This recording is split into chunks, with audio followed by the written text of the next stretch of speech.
ഒന്നാമത്തെ പോയിൻ്റ്, ഇത് വഖഫ് ഭൂമിയാണോ അല്ലയോ? ചില ആളുകൾ പറഞ്ഞു വരുന്നുണ്ട് ഇത് വഖഫ് ഭൂമിയല്ല. അതിനെപ്പറ്റി ആദ്യമായിട്ട് ഞാൻ പ്രതികരിക്കുകയാണ്. ഇത് വഖഫ് ഭൂമി തന്നെയാണ്. അത് വഖഫ് ഭൂമിയല്ല എന്നുള്ള വാദം തെറ്റാണ്.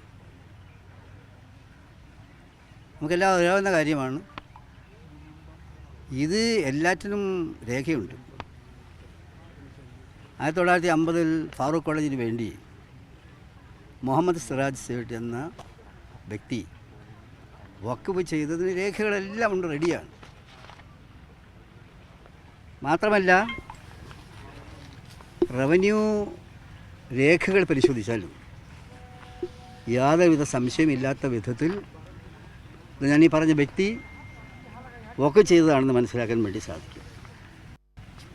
മാത്രമല്ല മുൻ LDF ഗവൺമെൻറ്റിൻ്റെ കാലത്ത് നിയോഗിച്ചിട്ടുള്ള നിസാർ കമ്മിറ്റി, 2 പേരുണ്ടായിരുന്ന കമ്മിറ്റി, ജസ്റ്റിസ് ആയിരുന്ന അദ്ദേഹത്തിൻ്റെ ആ നേതൃത്വമുള്ള കമ്മിറ്റി, ആ കമ്മിറ്റിയും കൃത്യമായി ഇത് വഖഫ് ഭൂമി തന്നെയാണ് എന്ന് വ്യക്തമാക്കിയിട്ടുള്ള കാര്യമാണ്. അപ്പോൾ അത് സംബന്ധിച്ച് ഉള്ള കാര്യം എന്ന് പറയുന്നത്, ഇത് ഏത് വിധത്തിൽ നോക്കിയാലും ഈ രേഖകൾ പ്രകാരം വഖഫ് എന്നതിൽ യാതൊരു തർക്കത്തിൻ്റെയും ആവശ്യമില്ല. അതുകൊണ്ട് ആ കാര്യത്തിൽ ഞങ്ങളത് വ്യക്തമാക്കുന്നു. രണ്ടാമത്തെ കാര്യം, ഇവിടെ ഏതെങ്കിലും വിധത്തിൽ അന്ന് താമസക്കാരുണ്ടായിരുന്നോ? ഉണ്ടായിരുന്നെങ്കിൽ അവർക്ക് വലിയ മാനുഷിക പ്രശ്നമുണ്ട്. കാര്യം അവരിറക്കി വിട്ടാൽ അവരെന്ത് ചെയ്യും? അതുകൊണ്ട്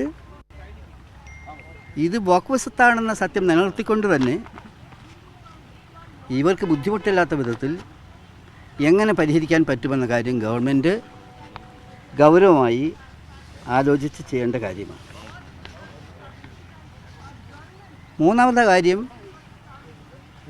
മുസ്ലിം ലീഗിനെ ഇതിൽ വലിച്ചടിച്ച് പത്രങ്ങളിലൊക്കെ വന്നുകൊണ്ടിരിക്കുന്ന ഒരു വാർത്തയുണ്ട്. മുസ്ലിം ലീഗ് പാർട്ടിയിൽ ഇക്കാര്യത്തിൽ ചില തർക്കങ്ങളുണ്ട്, അല്ലെങ്കിൽ വിവാദങ്ങളുണ്ട് എന്നുള്ള സംഗതി. അതിനെപ്പറ്റി കൂടി ഞാൻ വിശദീകരിക്കാം. മുസ്ലിം ലീഗിന് ഇക്കാര്യത്തിൽ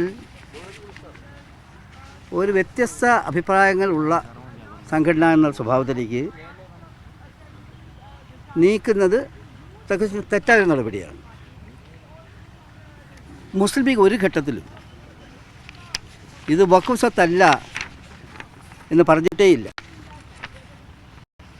അതേസമയത്ത് കേരള അസംബ്ലിയിൽ മുസ്ലിം ലീഗിൻ്റെ പ്രതിനിധി